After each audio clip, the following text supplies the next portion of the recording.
Olá, gente querida!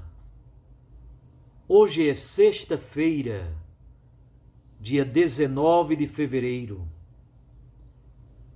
Nós estamos fazendo o nosso caminho penitencial, batismal, para a Páscoa do Senhor. Este tempo da Quaresma é um tempo especial de penitência e conversão, mas é ao mesmo tempo um tempo propício para revisar em profundidade o nosso compromisso batismal. O texto de hoje, muito em sintonia com aquilo que vivemos na quarta-feira de cinzas, que foi um dia de jejum e abstinência, o texto de hoje trata exatamente do jejum e por que Jesus é o esposo por excelência. Mateus 9, versículos 14 e 15. Naquele tempo, os discípulos de João aproximaram-se de Jesus e perguntaram: por que razão nós e os fariseus praticamos jejuns, mas os teus discípulos não? Disse-lhes Jesus: por acaso os amigos do noivo podem estar de luto enquanto o noivo está com eles? Dias virão em que o noivo será tirado do meio deles. Então, sim, eles jejuarão. Palavra da salvação. Glória a vós, Senhor. Minhas irmãs e meus irmãos, nós conhecemos relativamente bem a história de João Batista. Antes de Jesus constituir o seu grupo de discípulos, alguns discípulos de Jesus, muito provavelmente ao menos André e João, André, irmão de Simão Pedro, eles são de Betsaida, e João, irmão de Tiago, filho de Zebedeu, de Cafarnaum. Ao menos estes dois, André e João, eram discípulos de João Batista, formavam um grupo de discípulos em torno de João Batista, com outros certamente. E a característica de João Batista é um profeta com certo corte escatológico, pregava fortemente a conversão e a penitência, gritou exatamente ao mundo, pregando também a justiça do reino, convidando as multidões, os soldados, as autoridades judaicas à conversão e à penitência. Imagens como o machado que está posto à raiz da árvore é utilizada por João. E João é um profeta austero, vive no deserto, se veste com pele de camelo, com uma corda amarrada na cintura, come mel silvestre e gafanhoto, um gafanhoto típico do deserto. Então é um homem da austeridade, é um homem do silêncio, é um homem do absoluto de Deus. Batiza e prega um batismo para a remissão dos pecados nas águas do Jordão, e veio como precursor preparar os caminhos do Senhor. Então, uma das características fundamentais de João é exatamente a austeridade.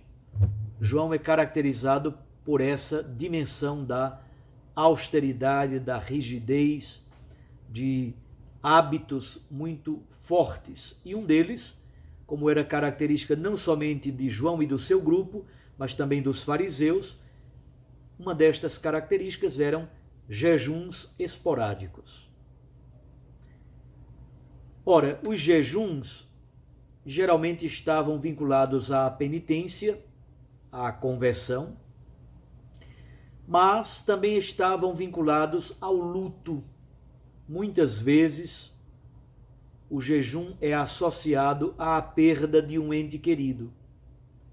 Então, processos penitenciais ou luto, ou mesmo situações históricas complexas que exigiam ritos apropriados de purificação, de penitência, de busca da conversão.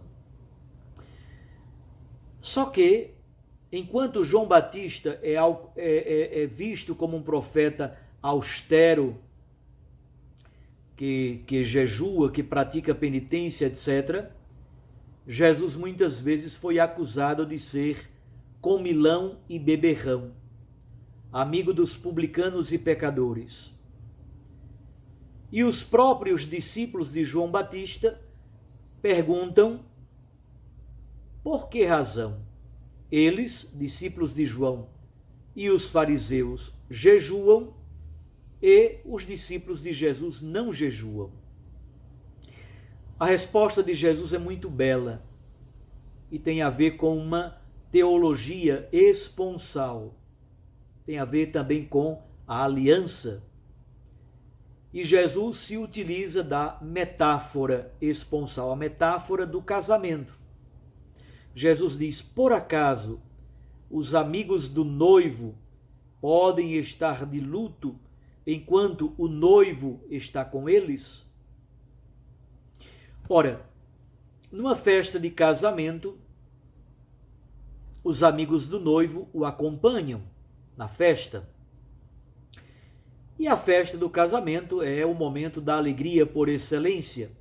Em Israel, muitas vezes, as festas de casamento duravam 3 dias ou até mais, com muito vinho, muita dança, muita festa, muita alegria. Então, obviamente, durante o período de uma festa de casamento, não tem razão celebrar jejum. A festa do casamento é a festa marcada pela alegria, por muita comida, muita bebida, muita dança, muita festa, muita alegria. E na Sagrada Escritura, tanto no Antigo Testamento quanto, sobretudo, no Novo Testamento, utiliza-se a imagem do matrimônio, ou esta metáfora esponsal, para falar exatamente da aliança de Deus com o seu povo. A aliança de Cristo com a sua igreja é uma eterna festa de casamento. Portanto, enquanto o noivo está presente, não há nenhum sentido fazer jejum ou fazer ritos penitenciais.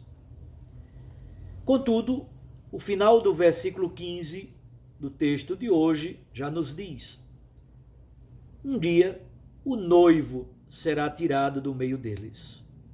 Aí sim jejuarão. Então, de certo modo, Mateus 9, versículo 15, antecipa a própria morte redentora de Cristo na cruz. Hoje, nós, cristãos, falo da prática da Igreja Católica, mas outras igrejas cristãs também têm esta mesma prática. Nós fazemos jejuns esporádicos, e isso aí depende muito mais da espiritualidade de cada um. Mas o próprio Jesus no Santo Evangelho diz que o cristão deve, em algumas ocasiões específicas, realizar o jejum.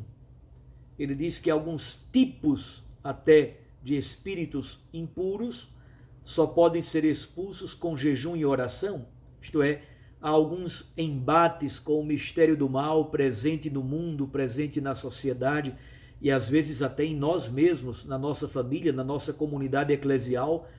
E, de fato, para algumas situações nós devemos nos empenhar em práticas penitenciais que envolvem oração, entrega, vigílias e também a prática do jejum. Então é muito importante que não percamos de vista o sentido positivo do jejum.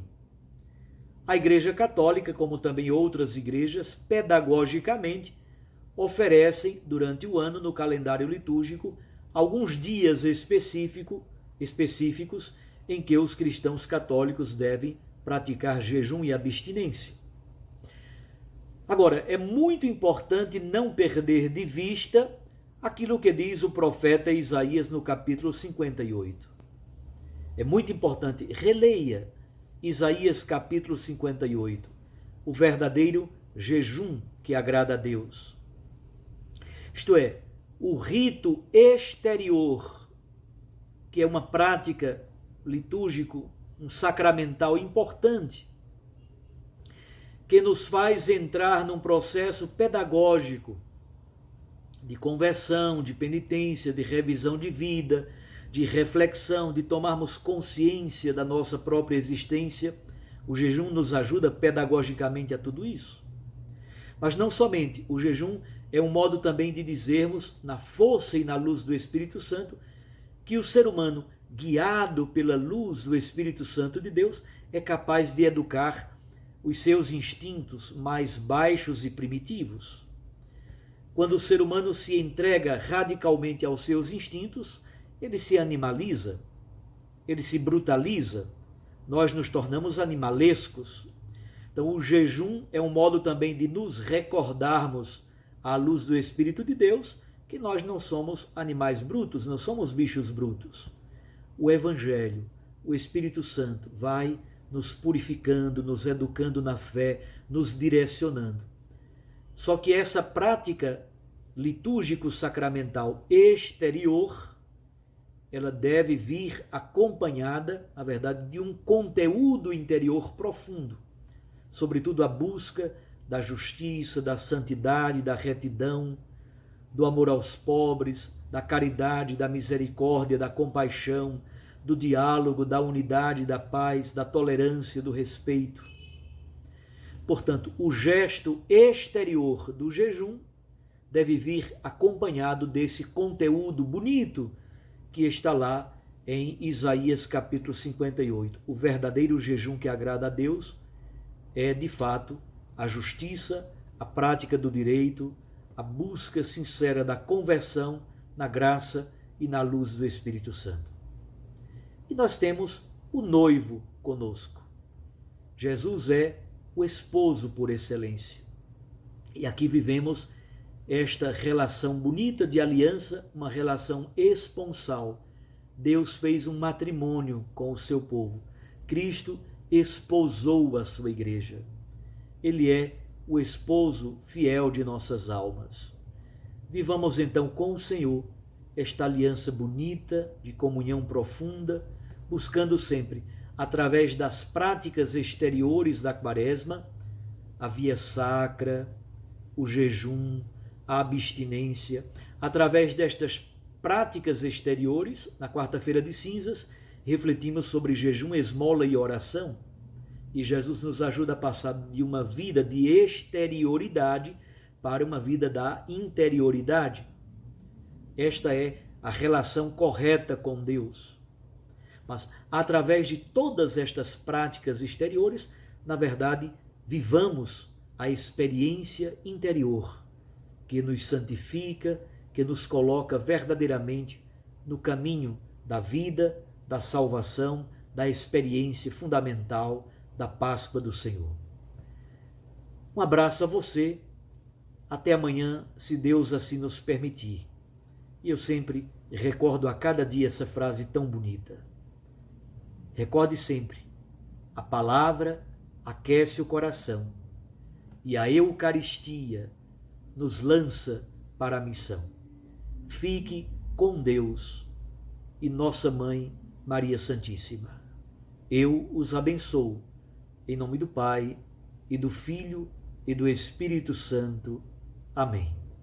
Até amanhã, se Deus nos permitir.